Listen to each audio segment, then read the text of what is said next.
Bonjour à tous, bonjour à toutes. Aujourd'hui, avant de tourner la page de cette année 2025, une pause douce pour terminer ce mois de décembre.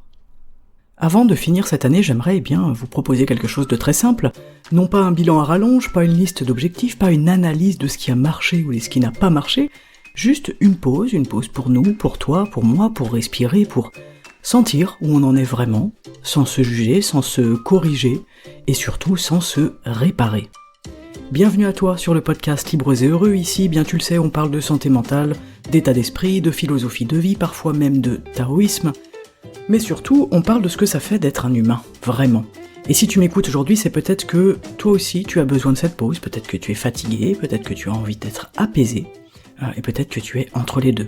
Dans tous les cas, tu es exactement à la bonne place, alors je te souhaite la bienvenue, et on commence tout de suite. Aujourd'hui, on laisse tomber le bilan parfait. La fin d'année, elle nous pousse souvent à compter, à mesurer, à comparer, à analyser.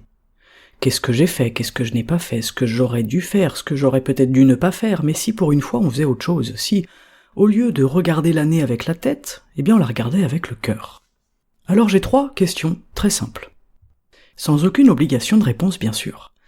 Je te propose 3 questions, t'es pas obligé d'y répondre maintenant, tu peux les laisser résonner en toi, tu peux les laisser vivre et faire leur chemin, et dans tous les cas, il n'y a pas de bonne réponse ou de mauvaise réponse.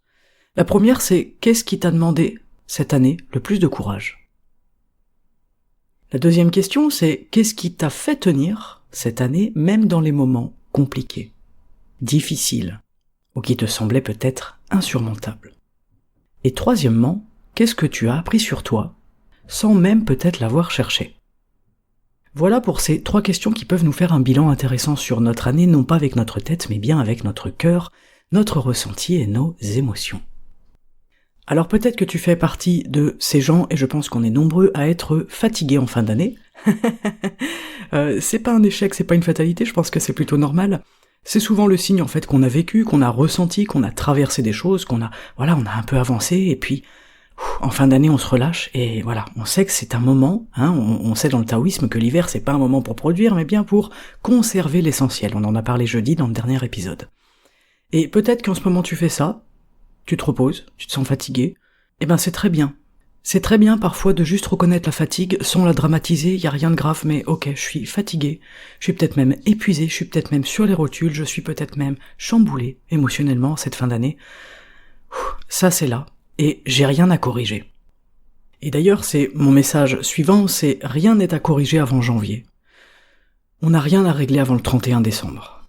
On n'a rien à comprendre de plus, on n'a rien à amasser de plus, on n'a rien à intégrer, analyser, apprendre de plus, on n'a rien à devenir de plus. Parfois, la chose la plus sage à faire, c'est simplement de s'arrêter un instant.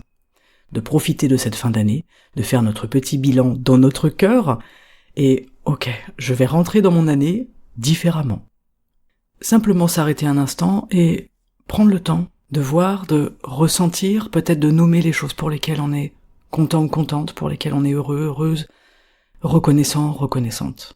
Je sais qu'il y a des personnes qui ont vécu une fin d'année extrêmement rude, extrêmement violente.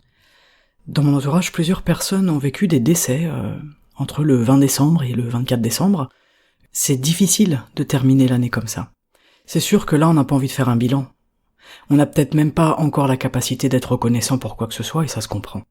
Aujourd'hui, j'ai une pensée toute particulière pour Nicolas, qui est décédé suite à l'explosion de l'usine à Saint-Fond, pour ceux qui ont eu l'information. Il était auditeur du podcast, il venait aux conférences animées par Pascal et moi à Villefranche, et il s'est éteint mardi 23 décembre, et je voudrais aujourd'hui lui transmettre un hommage, ici et maintenant. Je lui souhaite de la paix, surtout, ainsi qu'à sa famille, et il est évident que la fin d'année ne se ressemble pas pour tout le monde. Et les événements comme ça, desquels on peut être témoin, peuvent aussi nous ramener à l'essentiel. Qu'est-ce qui est vraiment important, qu'est-ce qui compte ? C'est quoi l'essentiel de la vie ? Et qu'est-ce que j'ai envie d'amener comme message avec moi dans la nouvelle année 2026 ? Qu'est-ce que j'ai envie de retenir ? De quoi est-ce que j'ai envie d'être reconnaissant ou reconnaissante ? Où est-ce que je peux mettre un peu plus de présence, un peu plus d'amour ? En tout cas, en conclusion de cet épisode, si tu devais garder une seule chose de cette année, de ton année, que c'est peut-être pas un succès, c'est peut-être pas une réussite, c'est peut-être pas un gain, mais c'est peut-être une part de toi que tu connais un peu mieux, une part de toi que tu aimes un peu mieux, une part de toi que tu acceptes un peu mieux. Et je pense que ça, c'est l'essentiel. Peut-être que cette année, tu as créé des liens, peut-être que tu as rompu des liens, peut-être que tu as déménagé, peut-être que tu as changé de travail, de relation, peut-être que ta vie a bougé, peut-être qu'il y a des choses qui ont bougé, et on s'en rend compte quand on regarde derrière nous. Waouh, tout le chemin que j'ai parcouru, tout ce que j'ai fait. Partout où j'ai avancé. Comment est-ce que je rentre avec le plus de compassion et d'amour possible envers moi, eh bien, dans cette nouvelle année? C'est le sujet de l'épisode, c'est en tout cas ce à quoi je t'invite aujourd'hui. Un bilan simple et léger, sans se flageller, sans se juger, sans analyser, mais juste en passant par ton cœur, en écoutant ce qui est là, en regardant ce qui est beau, ce qui te nourrit, ce pourquoi tu es peut-être reconnaissant ou reconnaissante.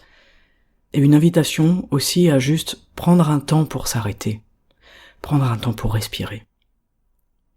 Je te remercie d'avoir écouté cet épisode aujourd'hui, un épisode fusé, un épisode éclair, oui, mais un épisode qui nous invite tout simplement à faire une pause douce pour terminer l'année, et on le sait, une pause n'a pas besoin d'être très longue pour être efficace.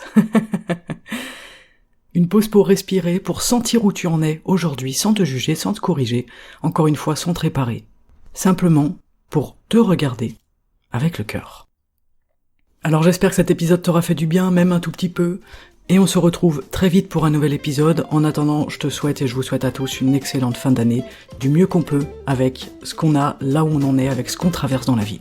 Et je vous envoie beaucoup de douceur et beaucoup d'amour. Merci encore d'être là, et à bientôt, avec joie. Ciao.